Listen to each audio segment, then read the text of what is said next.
आप सभी का पुनः स्वागत है। पिछली वीडियो में हमने 5 क्वेश्चंस किए थे, तो अब हम लोग जो उससे आगे क्वेश्चन नंबर 6 की बात करते हैं। आशा है कि वो क्वेश्चंस आपने जो अच्छे से किए होंगे और आप सबको अच्छे से समझ में आ भी गए होंगे। आज का क्वेश्चन है, एक दूध का टैंक बेलन के आकार का है जिसकी त्रिज्या 1.5 मीटर और लंबाई 7 मीटर है। इस टैंक में भरे जा सकने वाले दूध की मात्रा ज्ञात कीजिए। क्या है बच्चों, आपको कहा गया है कि आपके पास ये एक बेलन के आकार का टैंक है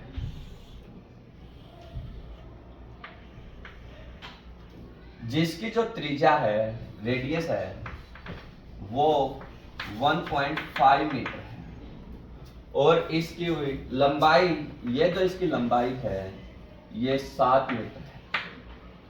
आपने क्या करना है, आपने फाइंड आउट करना है कि इसमें कितना दूध आ सकता है। और कितना दूध आ सकता है, जितना इसका आयतन होगा।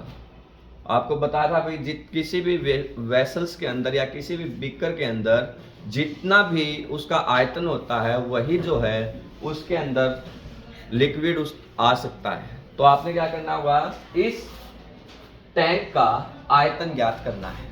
आप लिखेंगे बेलन की त्रिज्या वो आपके पास कितनी है, 1.5 मीटर, और बेलन की लंबाई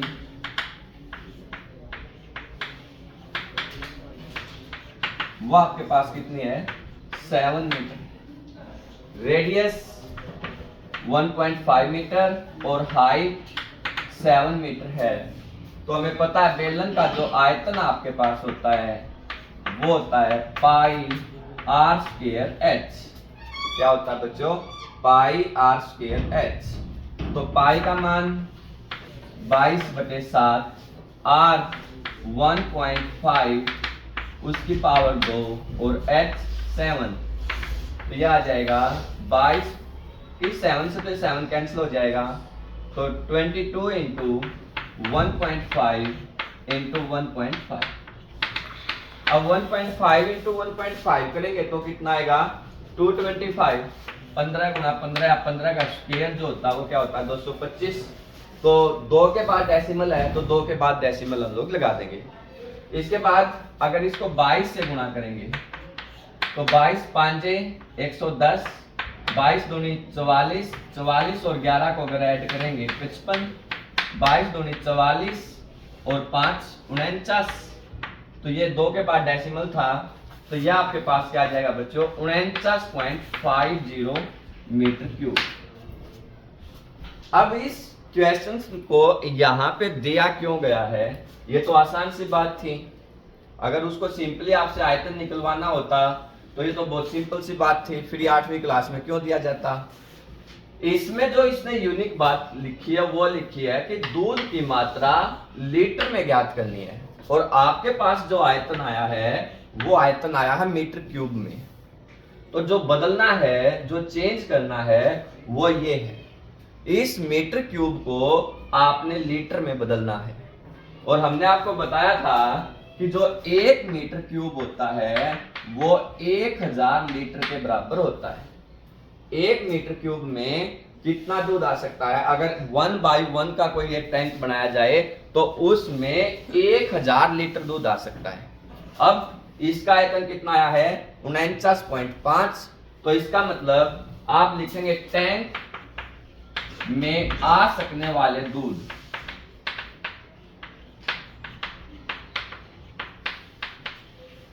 दूध की कुल मात्रा। तो वो क्या होगी बच्चों, जो इसका आयतन आया है 49.5 गुणा में 1000, तो यह आ जाएगा 49,500 लीटर। तो इसका मतलब क्या है, अगर कोई एक ऐसा टैंक आपके पास बनाया जाता है जिसकी त्रिज्या 1.5 मीटर है और लंबाई 7 मीटर है, तो उसके अंदर लगभग 50,000 लीटर, 49,500 लीटर दूध जो है वो आ जाता है। तो ये बस इसमें यही एक जो है विशेष बात थी जो अलग इस क्वेश्चंस को थोड़ा सा अलग बनाती है कि इसमें दूध की मात्रा लीटर में पूछी गई है और जो त्रिज्या और लंबाई है वो मीटर में दी हुई है। तो इसलिए आपको यहाँ पे ये ध्यान रखना है कि 1 मीटर क्यूब 1000 लीटर के बराबर होता है। आई थिंक ये क्वेश्चन अब आपको आराम से समझ में आ गया होगा। तो नेक्स्ट क्वेश्चन है बच्चों आपके पास, यदि किसी घन के प्रत्येक किनारे को 2 गुना कर दिया जाए तो इसके पृष्ठीय क्षेत्रफल में कितने गुना वृद्धि होगी, और दूसरा आपने बताना है इसके आयतन में कितने गुना वृद्धि होगी। क्या कहा गया है कि आपके पास एक क्यूब है और उस क्यूब की हर एक साइड किनारे को जो है 2 गुना कर दिया गया है। मतलब अगर मान लो आपके पास ये एक क्यूब है जिसकी भुजा या जो किनारा है, साइड जिसको बोला जा सकता है किनारा, एक किनारे की जो किनारा है वो क्या है, एल है। अब क्या किया, इसके इस किनारे को 2 गुना कर दिया। इसको 2 गुना करने के बाद मान लेते हैं अब ये जो घन था वो कुछ इस तरह का हो गया।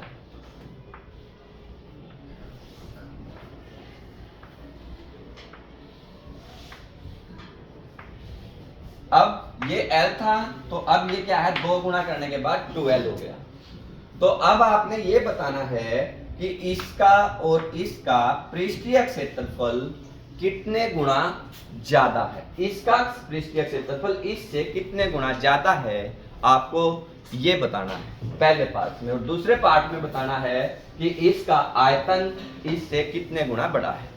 मान लेते हैं हमने इस क्यूब को A कह दिया और इस क्यूब को B कह दिया, दोनों के अलग अलग नाम रख लेते हैं। तो आप लिखेंगे माना घन A की भुजा, किनारा लिखें, वो क्या है, L यूनिट, L इकाई या L यूनिट। जब भी आपको कोई भी लेंथ जो मीटर, सेंटीमीटर या किलोमीटर, मतलब बिना किसी यूनिट के दी हुई है तो उसके लिए एक ही कॉमन वर्ड यूज करते हैं बच्चों, यूनिट, जो इंग्लिश मीडियम में और हिंदी मीडियम में इकाई लिख देते हैं। तो अब एक घन जो आपके पास था, घन A का अगर हम पृष्ठीय क्षेत्रफल ज्ञात करेंगे जो है TS से, तो आपको पता है 6L स्क्वायर है। डायरेक्ट फॉर्मूला होता है कि जो घन A है अगर उसकी भुजा L है तो उसका पृष्ठीय क्षेत्रफल क्या हो जाएगा, 6L स्क्वायर। जो टोटल सरफेस एरिया है वो 6L स्क्वायर हो जाएगा। इसके बाद अगर इस B घन के लिए बात करें तो घन B का जो किनारा है वो आपके पास अब क्या हो गया, 2L इकाई आपके पास क्या है, घन B का किनारा है। और इसका अगर पृष्ठीय क्षेत्रफल निकालेंगे, घन B का पृष्ठीय क्षेत्रफल, तो वो क्या हो जाएगा बच्चों, 6 गुणा में 2L का स्क्वायर। तो इसका मतलब ये लिखा जाएगा 6 इंटू 4L स्क्वायर। और इसको हम क्या लिख सकते हैं, 4 इंटू 6L स्क्वायर। और 6L स्क्वायर क्या था, इस एक घन का जो है पृष्ठीय क्षेत्रफल था। तो ये क्या लिखा जा सकता, 4 इंटू ए घन का पृष्ठीय क्षेत्रफल, ए घन का पृष्ठीय क्षेत्रफल। तो इसका मतलब B घन का पृष्ठीय क्षेत्रफल, B घन का पृष्ठीय क्षेत्रफल A घन के पृष्ठीय क्षेत्रफल का क्या है, 4 गुना। कितना है बच्चों, 4 गुना। 4 गुना रहा ना, 4 गुना में A घन का पृष्ठीय क्षेत्रफल। तो इस तरह से यह सिद्ध किया जा सकता है कि जब भुजा 2 गुना होगी तो उसका पृष्ठीय क्षेत्रफल 4 गुना हो जाएगा। बात समझ में आ गई। दूसरे पार्ट में इसने कहा था कि इसके आयतन में कितनी वृद्धि होगी। तो आप लोग कहेंगे कि माना घन A का किनारा L था तो इसका जो आयतन है वो आपके पास क्या होगा बच्चों, L की क्यूब। घन A का किनारा अगर L है तो उसका पृष्ठीय क्षेत्रफल क्या होगा, L की क्यूब। तो दूसरे का किनारा अगर जो है 2L है तो उसका पृष्ठीय क्षेत्रफल क्या होगा, 2L की पावर क्यूब। तो 2L की क्यूब करेंगे तो इसका मतलब क्या आ गया, 8L क्यूब। और L क्यूब किसका आयतन था, A घन का। तो इसका मतलब इसको क्या लिख सकते हैं, 8 टाइम ऑफ A का आयतन। तो इस तरह से ये बात सिद्ध की जा सकती है बच्चों कि अगर किसी घन का की भुजा 2 गुणा की जाती है तो उसका आयतन, उसका जो वॉल्यूम है वो 8 गुना बढ़ जाता है और उसका पृष्ठीय क्षेत्रफल वो 2 गुना 4 गुना, वो पृष्ठीय क्षेत्रफल 4 गुना बढ़ जाता है और वॉल्यूम उसका जो है 8 गुना बढ़ जाता है।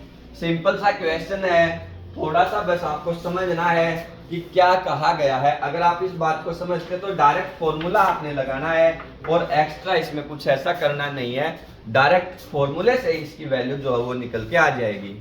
बस ध्यान रखें, पृष्ठीय क्षेत्रफल 4 गुना बढ़ता है और आयतन 8 गुना बढ़ता है। आई थिंक ये समझ में आ गया होगा आप लोगों को।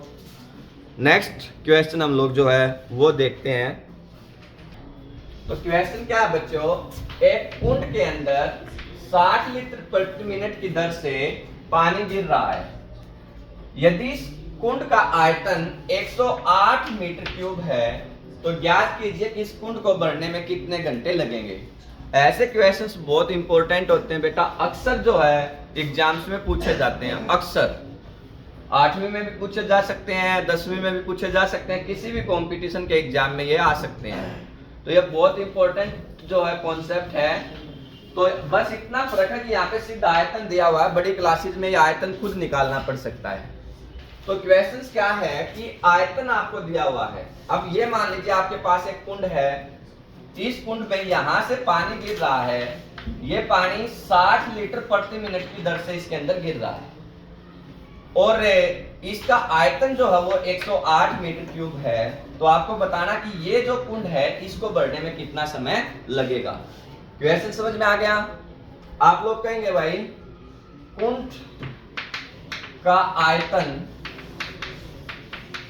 जो वॉल्यूम है कुंड की वो आपको दी हुई है 108 मीटर क्यूब। अब फिर से वही बात, यहां पे जो पानी गिर रहा है वो गिर रहा है लीटर में और आयतन दिया हुआ है मीटर क्यूब में। मतलब आपको इस मीटर क्यूब को जो है खत्म करना पड़ेगा। तो आप लोग कहेंगे 1 मीटर क्यूब हमें पता है 1000 लीटर के बराबर होता है। We know that 1 metre cube is equal to 1000 litre. तो इसका मतलब इस आयतन को हम लोग क्या लिख सकते हैं, 108 गुणा में 1000, मतलब 3 जीरो और लगा देंगे आप लोग, तो 1,08,000 लीटर जो क्या होगा पानी लगेगा बच्चों इस कुंड को भरने में।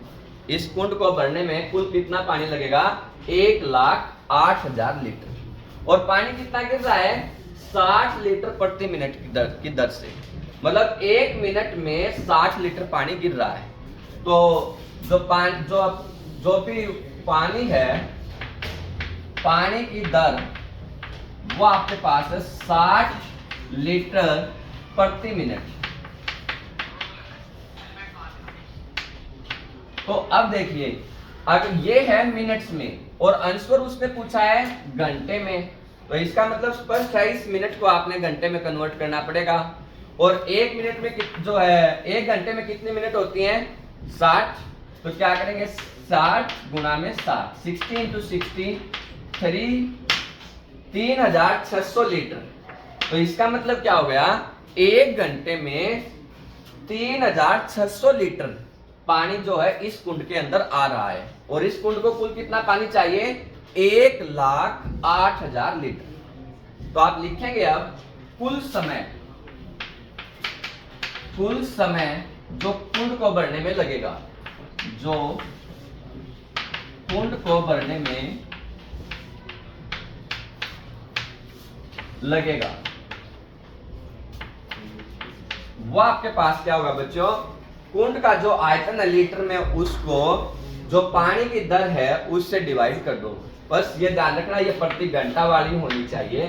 तो यह आपके पास क्या आ जाएगा बच्चों, 1,08,000 लीटर डिवाइड बाय 3600 लीटर। इस जीरो से जीरो कट जाएगी, इस जीरो से जीरो कट जाएगी। इसको अगर 6 से कट करेंगे तो ये 6, ये 6 कम 6 4, 8 6 48 जीरो, फिर 6 से कट करेंगे 6 3 18 जीरो, तो क्या आ जाएगा 30 घंटे। तो इसका मतलब क्या होगा बच्चों कि इस कुंड को भरने में कुल समय कितना लगेगा, 30 घंटे। 30 मतलब 1,08,000 लीटर। ऐसे क्वेश्चन केस स्टडी में भी आ जाते हैं बच्चों, जो आपसे केस स्टडी पूछा जाता है उसमें भी ऐसे क्वेश्चन अक्सर आते हैं। वो पूछता है आपसे कि कुंड में कुल कितना पानी आ सकता है, जो होल है ये, इसमें टोटल कितना पानी आ सकता है। पहला क्वेश्चन ये हो सकता है। तो एक नंबर में इतना पार्ट कि 1,08,000 लीटर जो है इसमें कुल पानी आ सकता है। दूसरे पार्ट में वो आपसे पूछ सकता है कि इस में जो है 1 घंटे में नल जो है कितना पानी डालेगा, तो वो 60 लीटर प्रति मिनट है, तो 1 घंटे में वो क्या आ जाएगा बच्चों, 3600 लीटर। और फिर 2 नंबर में आपसे वो ये पूछ सकता है कि इस कुंड को भरने में कुल कितना समय लगेगा। इस तरह से ऐसे क्वेश्चन अक्सर केस स्टडी बनके 4 नंबर के एग्जाम्स में आते हैं। आई थिंक किसी भी तरह से ये क्वेश्चन अगर आपके एग्जाम्स में आएगा तो आप लोग इसको जरूर हल कर पाएंगे। आशा है ये एक्सरसाइज आपको अच्छे से समझ में आ गई होगी।